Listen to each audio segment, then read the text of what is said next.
creatives, I'm your host, Aylin Wild, and this is my podcast, Empathy Machine. Thank you so much for tuning in. If this is your first time, welcome. In this podcast, I discuss films, give you videography tips and tricks, and unpack other creative topics. In today's episode, I'll be discussing the newly released Netflix documentary, Murder to Mercy, the Cyntoia Brown Story, produced and directed by Daniel H. Birman, who also produced and directed Me Facing Life, Cyntoia's Story in 2011. Now, before I get into this episode, it's worth mentioning that this episode does include some potentially upsetting content. So if you are listening to this around children, I would recommend you listen to it later because it may not be appropriate for them to listen to. I do believe that this is a really important and compelling story though, so don't be put off by that warning. Just be aware that this episode is a little bit darker than the usual kind of content I discuss on this podcast.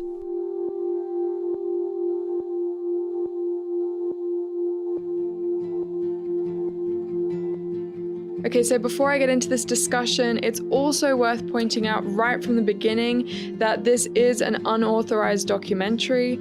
I know it's become very popular on Netflix. At the time of recording this episode, it's currently in the top 10 most popular on Netflix UK. However, the subject of the documentary, Cyntoia Brown, now Cyntoia Brown Long, has spoken out about it. She posted a tweet which has since been deleted, saying, "While I was still incarcerated, a producer who has old footage of me made a deal with Netflix for an unauthorized documentary set to be released soon. My husband and I were as surprised as everyone else when we first heard the news because we did not participate in any way. I am currently in the process of sharing my story in the right way, in full detail, and in a way that depicts and respects the woman I am today. And while I pray that this film highlights things wrong in our justice system, I had nothing to do with this documentary." Now, the old footage she's talking about is from another documentary Birman made about this same case 9 years ago called Me Facing Life, Cyntoia's Story, which follows her for 6 years, starting from 7 days after her arrest and moving through to her new life in prison. And it's quite clear that Cyntoia wasn't involved in this second film because we definitely lose her voice in the second half, and instead we are told her story through various attorneys and family members.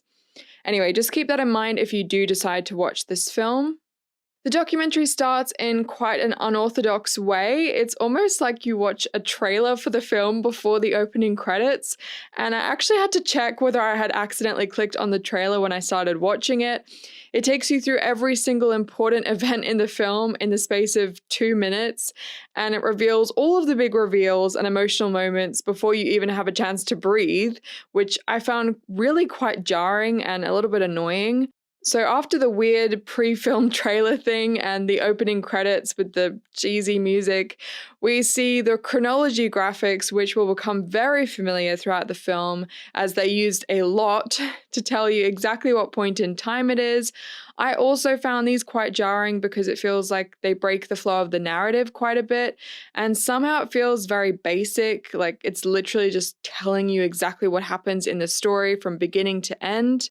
But anyway, I think you can sort of tell how I feel about this film already. I do think it's an important story though, so let's just keep going. We learn that we're in Nashville, Tennessee in the year 2004 and that Cyntoia Brown is in juvenile detention at the age of 16 and has been there for 3 weeks already.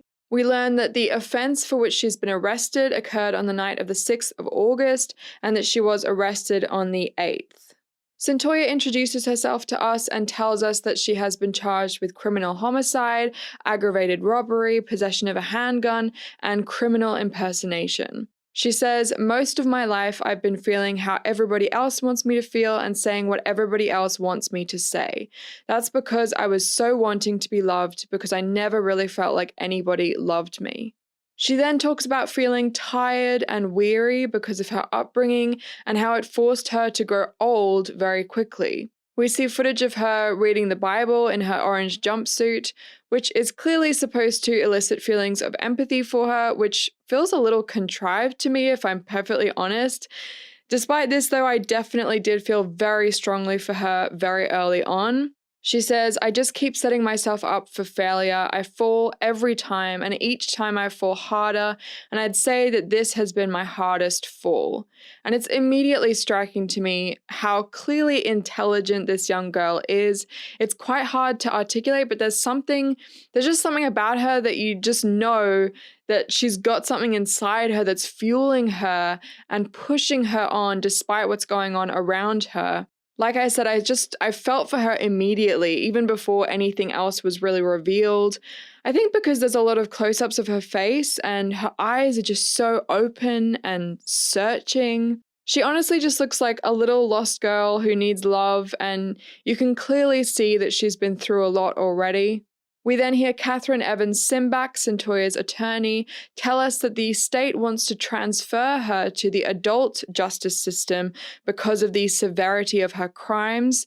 We learn that all juveniles can be transferred if they are over the age of 16 on any charge, and that all juveniles, regardless of age, can be transferred to the adult system for serious offenses. We then see on the screen that Tennessee has the harshest mandatory minimum life sentence for juveniles when they have been transferred, and that they have to serve 60 years in prison with the possibility of parole at 51 years. 60 years in prison with the possibility of parole at 51 years. And to me, I just found that so incredibly heartbreaking to think that this is already a reality for some children, before they even get a chance to be their own person and find their way in life. They're locked up for 50 or 60 years and have no chance at a normal life whatsoever. And that's just one of the reasons I think this is a really important story to tell, even if I don't necessarily love the way it's told. But getting back to the film, Simbach tells us that they've had children as young as 12 be charged in the adult system with these kind of homicide charges. And as we're hearing this incredible information, we see shaky handycam footage of Cyntoia walking in handcuffs with her orange jumpsuit on and a guard accompanying her around the detention center. And the camera kind of focuses on the word juvenile on the back of her jumpsuit to sort of highlight the point that she is just a kid. And most of the footage in this documentary is very shaky. There are a lot of extreme close-ups of people's faces. It looks very old-fashioned, like it was made 20 years ago. And of course, a lot of it was made 16 years ago. And I think this is sort of highlighted by the comparative high quality of a lot of the other Netflix documentaries that have been released recently, even ones that do have a lot of archival footage, like Three Identical Strangers. So let's just say it's not exactly a stylish documentary and move on. We then see footage of Cyntoia with a forensic psychiatrist, William Burnett, who we learn is the latest among many professionals who have been evaluating her mental state since she was brought in. Burnett asks her about her family, and we learn that she has an adopted and a biological mother who is still alive. Her biological mother, Georgina Mitchell, was pregnant when she was just 16, the age that Cyntoia is currently. And when asked if she finds this strange, she replies that she doesn't. She also mentions when asked that she doesn't know anything about her father. He then starts probing her about her mental state, whether she has any mood swings, to which she replies, yeah, all the time. She says that the longest time she cried nonstop was for a week and a half. She says it's rare for her to be happy, but usually it's when she's having a good conversation with someone, and that she feels angry about being locked up. And she becomes immediately markedly angry. She starts swearing and looking very irritable, even at the mention of what makes her angry. So she's clearly quite volatile and not in control of her emotions yet. We then see her with a forensic psychologist, James Walker, who gives her the Roberts apperception test, in which he shows her various illustration representations of different scenarios and asks what's happening, what led up to the scene, and how it ends. So it's kind of like those ink blot tests that you sort of see in films a lot.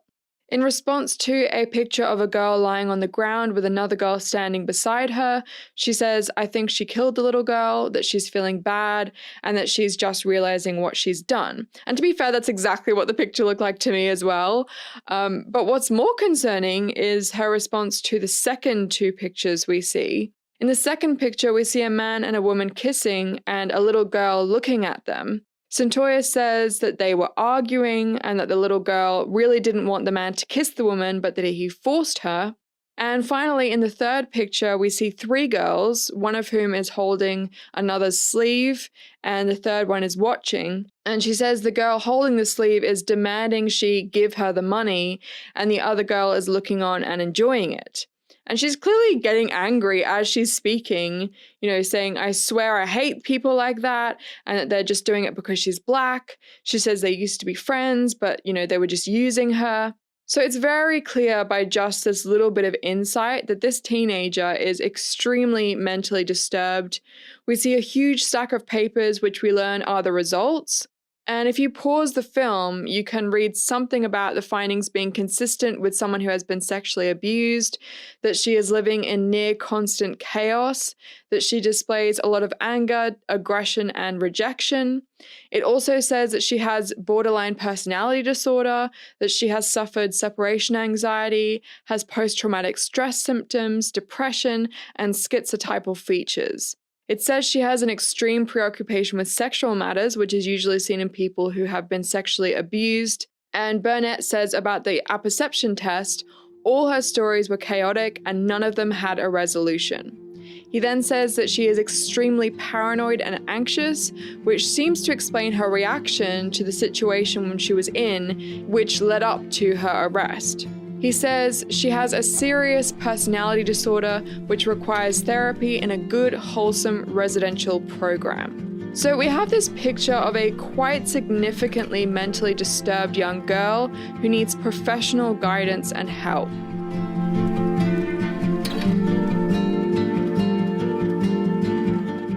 It's now the day before her transfer hearing. She's already been in the detention center for 2 months, and we see Burnett in conversation with Cyntoia's adoptive and biological mothers. We learn that she was given up for adoption 14 years ago when she was 2, and that her biological mother hadn't seen her in all that time. And apparently in the other documentary, which a lot of this footage is taken from, it does show the first time they meet, but in this film we don't see that moment. And what's immediately striking to me about the two mothers is how different they are. I mean, they seriously could not be more different. Her adopted mother, Ellenette Brown, is smartly dressed in a pantsuit with a white turtleneck jumper and perfectly styled hair. Her biological mother, Georgina Mitchell, on the other hand, is wearing heavy gold chains, a hoodie, she's got cornrow hair, and has multiple gold front teeth. And we learn that the two mothers haven't actually seen each other since the adoption. And Mitchell describes feeling happy to see her daughter again and that she's, really grateful to Brown for taking care of her. She also says that her daughter's traits are exactly like her at that age, especially in the mood swings. She then alludes to other mental health problems in the family. Her mother sent her next door one day so she could shoot herself when she was only in 2nd grade. Both her mother and her maternal grandmother were drunks and suicidal. Her maternal uncle also had mental health problems, and she explains that basically she gave her up because she didn't want her daughter to turn out the same way as them. And this whole time, all I can think about is Three Identical Strangers, which is another documentary on Netflix you should definitely watch if you enjoy crazy documentaries.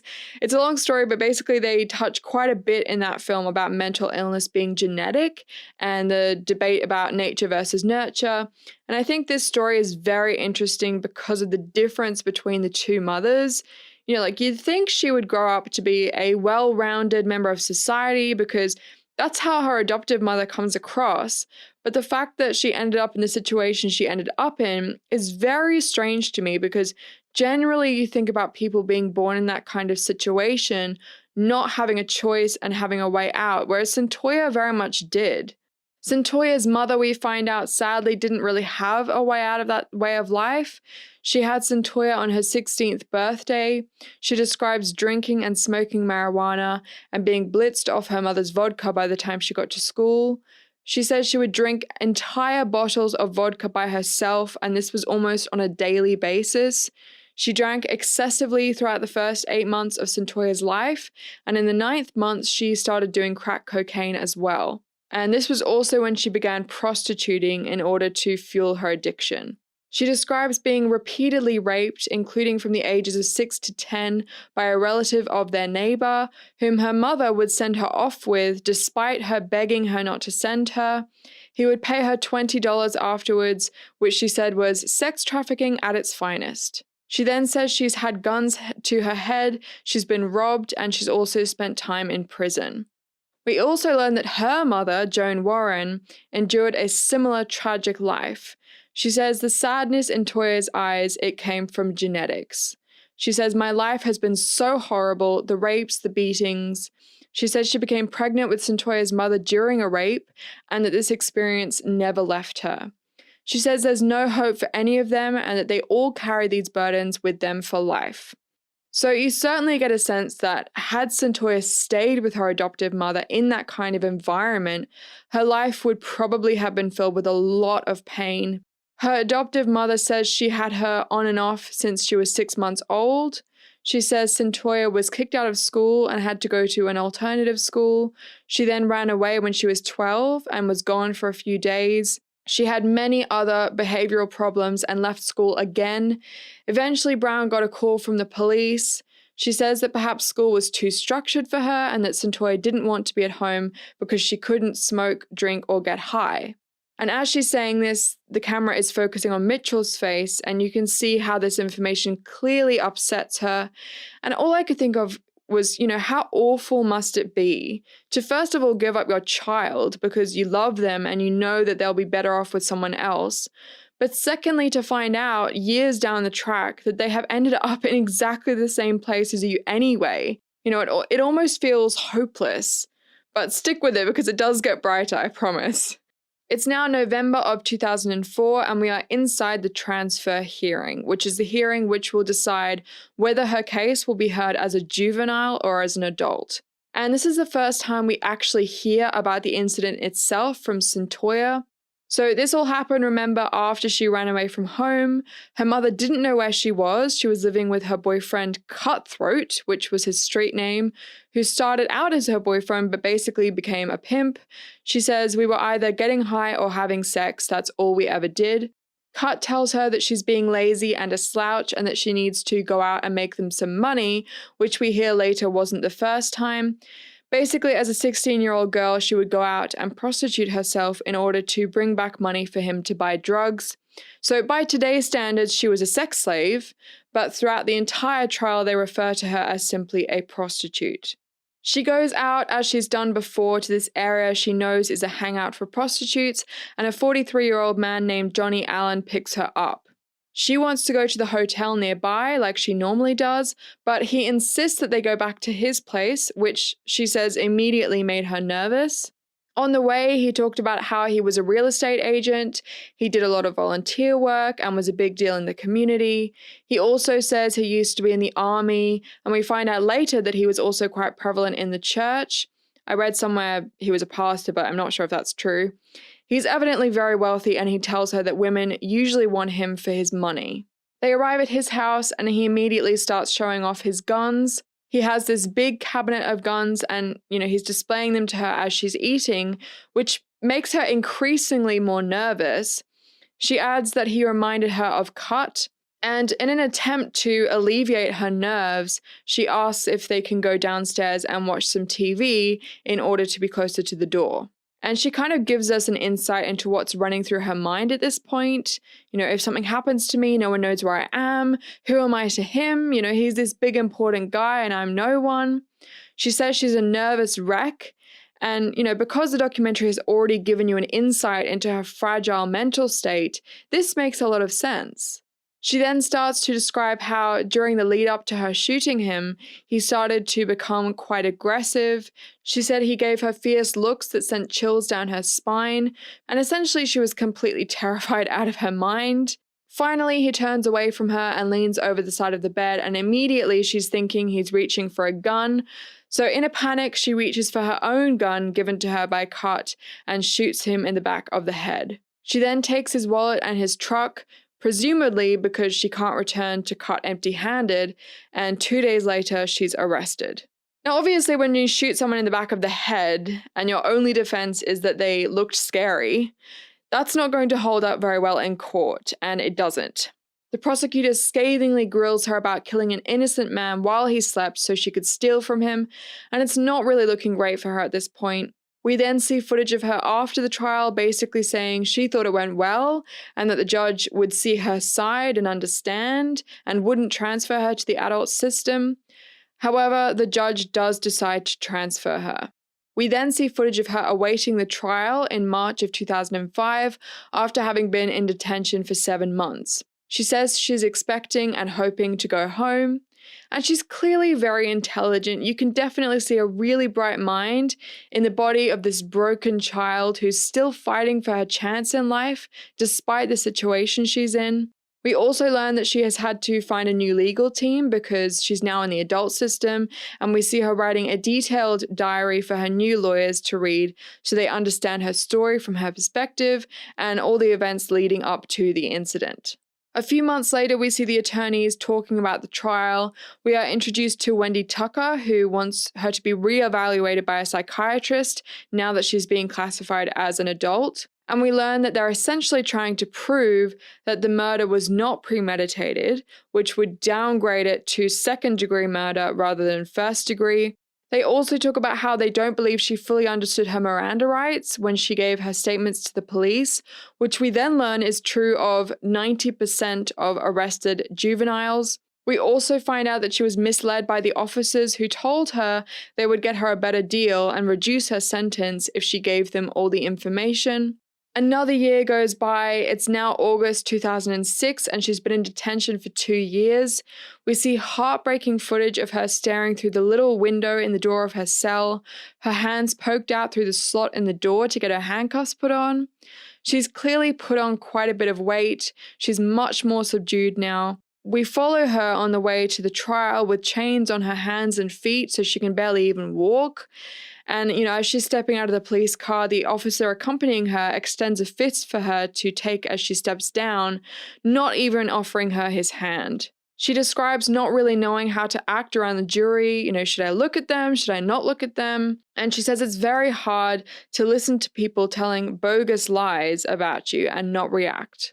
We then hear the prosecutor say, this defendant, Cyntoia Brown, shot Johnny Allen in the head, in his bed, in his home, but gives a wild theory of how it was self-defense. And then Cyntoia Brown cruelly and mercilessly executed Johnny Allen. Cyntoia's defense attorney, Wendy Tucker, describes how since running away, Cyntoia had been beaten, pimped, and raped, and that she made a split-second decision to choose between safety and Johnny Allen's dark side, and she chose safety.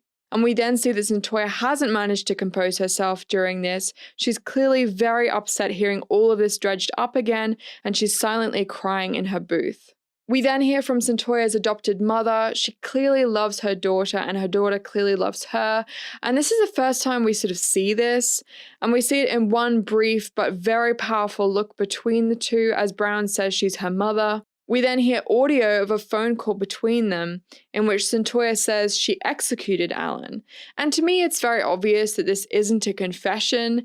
It's her expressing her grief, expressing her sense of guilt for killing someone, even if it was in a moment of pure panic and maybe it wasn't warranted, which we'll never know, by the way. We'll never know if he was dangerous and potentially was going to hurt her.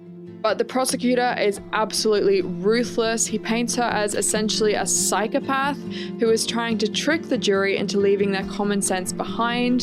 Cyntoia is found guilty on all counts and is sentenced to life in prison.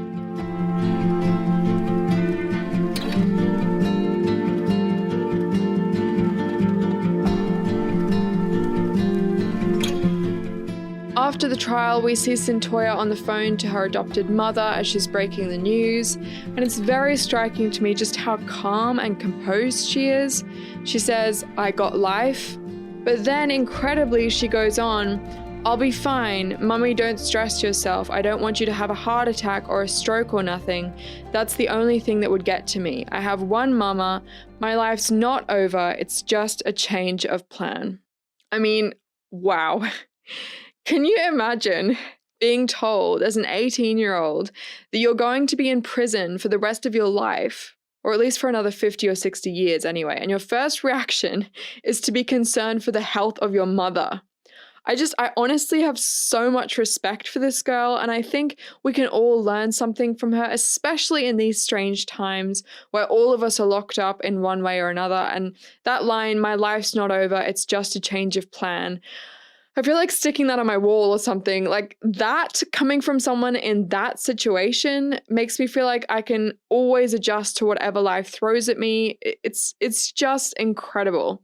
We then hear a little bit from her adopted mother and the grief she's experiencing because of this news. She says it feels like her heart has been ripped out. We also learn that she didn't even know about Cyntoia's life since running away. She didn't know about the sex. She didn't know about the prostitution. And my heart just went out to her. I mean, imagine hearing about all of this in a courtroom and feeling like you've let down someone that you love so badly, that this is the situation that they're in, even though you did everything you could to be there for them. It must be awful. This is the point that the original documentary must have ended, because we now skip forward to July of 2010 and we learn about the documentary and the impact it had. We see an attorney called Charles Bone talking about how after watching it, he felt compelled to act. He says, "It was amazing. That story moved me because you could just see that this young woman didn't get a fair shake. There was more to this story than the courts knew at the time." He then decided to show it to another attorney, J. Houston Gordon, who says, "Here's a kid who didn't have a chance. She didn't have a chance before she was born. She didn't have a chance after she was born." And because they've both been so impacted by this story, they decide to form a pro bono legal team and try to get Cyntoia post-conviction relief. They decide to focus on the drinking habits of Cyntoia's birth mother and basically argue that Cyntoia subsequently had fetal alcohol spectrum disorder, or FASD, which would affect her decision-making and may have caused her to act irrationally in this case.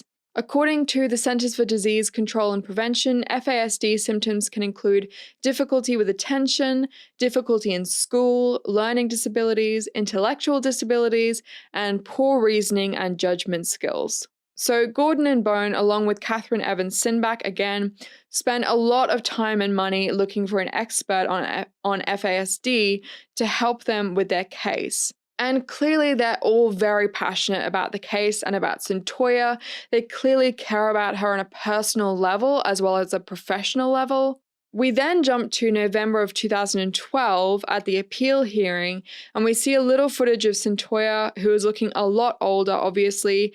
There's just something about her that's extremely compelling. I don't think I've ever seen someone in chains look less like they belong in them. You know, she's so radiant.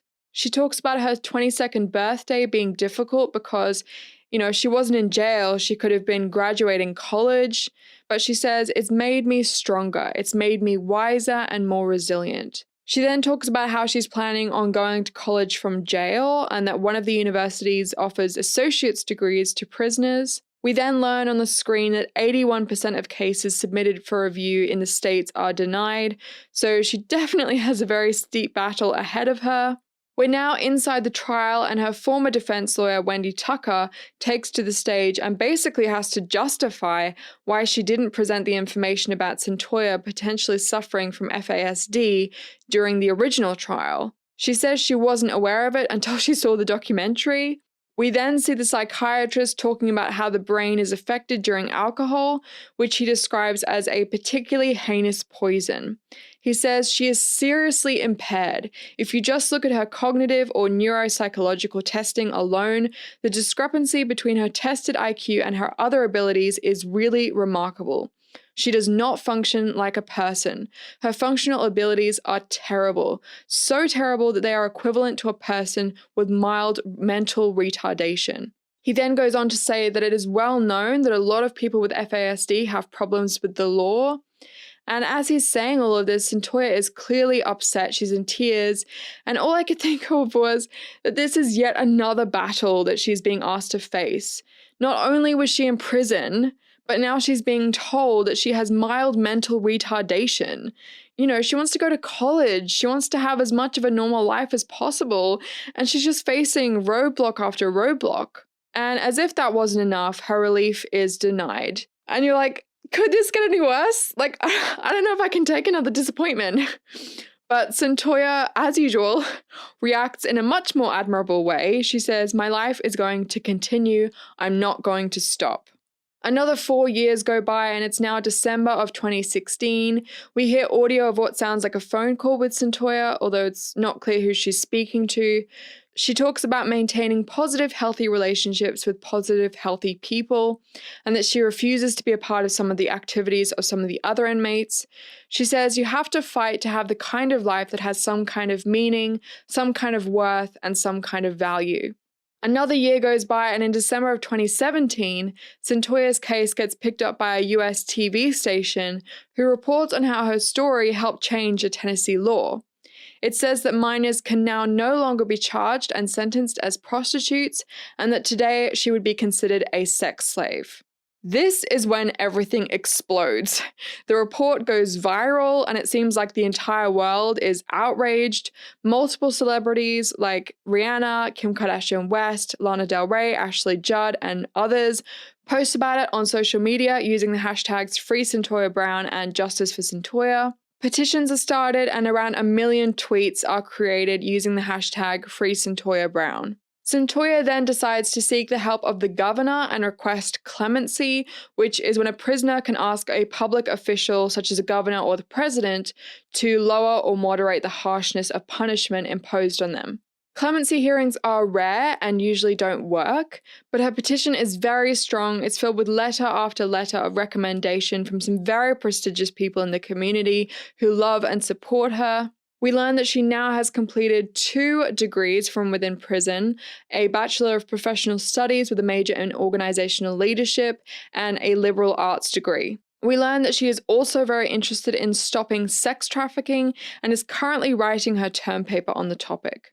Skipping ahead a few months to May of 2018, it's now a week before the parole hearing. We learn that they are petitioning that she be downgraded to second-degree murder, which would now make her eligible for parole. And essentially, they need to prove that she has been successfully rehabilitated and that she will be an asset to society. We now see footage of the hearing and Charles Bones saying this is a story of transformation in the life of a wasted child who has become a beautiful, intelligent, caring, educated woman who can make things better in the world. Cyntoia makes a beautiful statement. "I have prayed for a very long time to be able to meet with you, and I know it's purely an act of mercy that you even give me a hearing, and that means everything to me. What I did was horrible. I killed Johnny Allen. He's gone, and it stayed with me this whole time. I was locked up at 16. It was like that was it. I have no choice but to live a different life. And they've given me that opportunity. They've given me that chance. I can't make up for what I did, but they've given me a chance to do so much better. Whatever you decide, I respect it, but I do pray that you show me mercy and that you give me a second chance." We then hear from Preston Shipp, who formerly was a prosecutor in her 2008 case and ended up being one of her lecturers. He calls her a luminous student and says justice is not just about saying what crime was committed and how much time does this person get. I think justice is more about trying to achieve the right outcome than it is about alleging rule violations.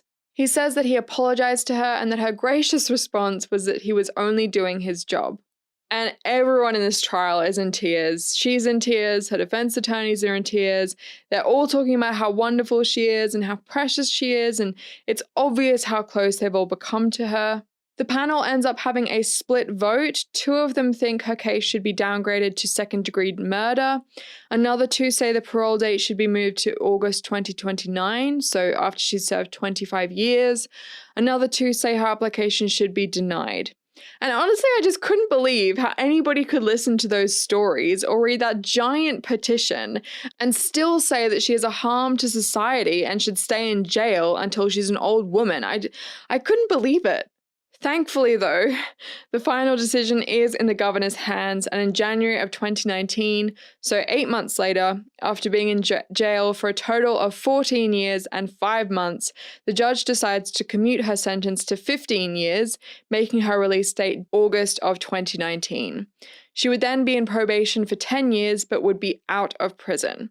And we see footage of the attorneys who are all clearly overjoyed. One of them talks about how he broke the news to Cyntoia and that she cried and danced. We then see a room full of all the people who have been involved in her case, and we hear her on the speakerphone saying how she loves them all, and they say they love her, and it just feels like this beautiful big family.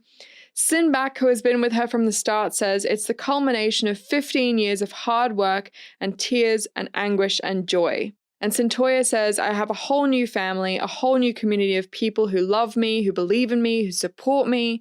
There's so many things that I understand now that I didn't know, and there's so many young people that still don't know, and I feel called to share that. I don't take that lightly. We then see on the screen that Cyntoia has written a memoir called Free Cyntoia, My Search for Redemption in the American Prison System, which she wrote while still in jail. She now serves as an advocate on behalf of trafficking victims and social justice reform, and is working on trying to change the laws which allow children to be in prison for 51 years without parole. She speaks on college campuses and is working with Tennessee's juvenile system counseling young people at risk. She told NBC, "The women who helped me get to this point, they're still in prison for 51 years up with ridiculous sentences, and they don't have hope right now." She also met her now husband, Jamie Long, while still in prison.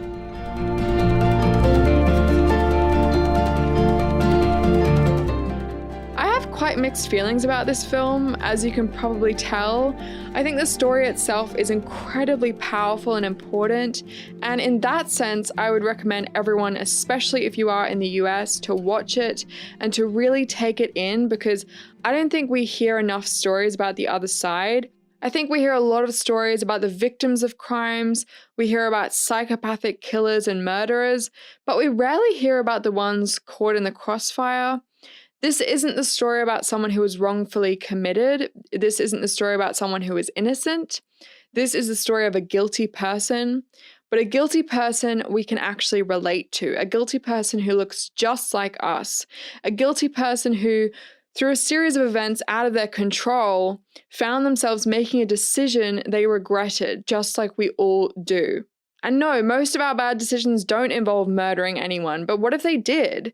What if we were in this situation? How would we respond to our fate? And I think when you put yourself in her place, when you put yourself in her shoes, knowing all the things that she's been through and all the things going through her mind, you can truly understand why somebody would make that decision. And, that's always the first step in making society a better place, and that's the power of film for me. It was a film that paved the way for her to eventually get out of jail, essentially. It was a film that brings her story to me now. And for that, I have a great respect for this film, however flawed it may be. It's not a perfect film, it's not a good film, it's actually a pretty average film, but it's an important film. In another vein, this film also reminded me about the power of perspective. I was very strongly reminded of Joseph from the Bible while I was watching this. If you don't know the story, Joseph was sold into slavery by his brothers who hated him. He then ended up in prison and eventually became a powerful ruler in Egypt and saved both his family and the city.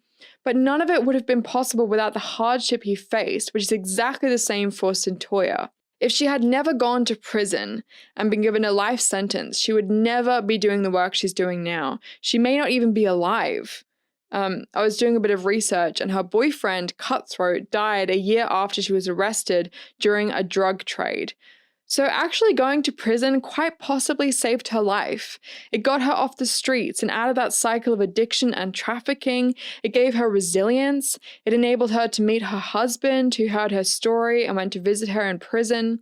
It enabled her to now help other young people in a similar situation and help stop trafficking. She now has a huge support network of people all over the world, and she was the reason the law was changed to stop children being called prostitutes in court. She's an author, a motivational speaker, and a mentor, and I don't think there's any way this would have happened, and certainly would never have had the impact it did if she hadn't have gone to prison. Something my pastor says is, under pressure, diamonds form. And I think we can all take courage and comfort from Cyntoia's story that sometimes the difficult times in our lives, like maybe right now for a lot of people, can actually be the best thing to happen to us. So those are two really important things I got from this documentary, and I'd definitely be really interested to read Cyntoia's book and to watch Birman's first film about her to learn more about her story, because I just think she's amazing.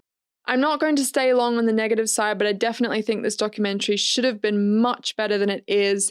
The style is old-fashioned and clunky, and it feels more like a really long news report than a film. Something I expect from documentaries these days is to ask me a question. Not to tell me the answer necessarily, but to ask me a question and force me to think carefully about the answer. This documentary could have asked so many important questions, but it just didn't, and I think that's really a missed opportunity. I'm grateful it exists, but I definitely think there are much more superior documentaries available on Netflix, and I think Cyntoia's own book sounds a lot more promising to me in terms of something I can recommend to people, because I think this is a story that deserves to be heard.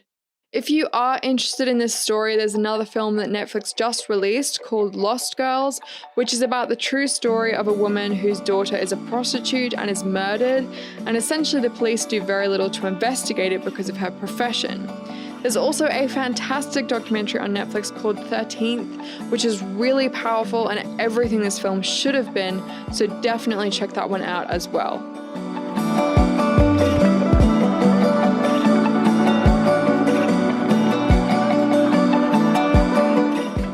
My 10 film picks for this week come from Netflix UK, and the category is films to watch with your mum. In alphabetical order, the films are Aloha, Isn't It Romantic, Julie and Julia, Ladies in Black, Rules Don't Apply, Sense and Sensibility, The Young Victoria, 2 Weeks Notice, When We First Met, and You've Got Mail. Head on over to alienwildmedia.com/filmlists and let me know which of these is your favorite and which film that's not on there that you think people should check out as well.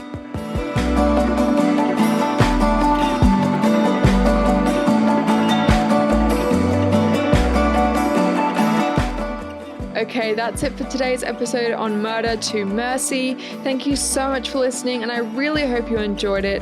If this episode inspired you at all, please don't forget to leave me a review. That would be really helpful, and I'd love to hear your feedback and any requests you might have for future episodes. Also, check out the show notes for this episode at alienwildmedia.com/podcasts. I hope you have a great week, and tune in next time for more creative insight into my experiences in the world of video and film.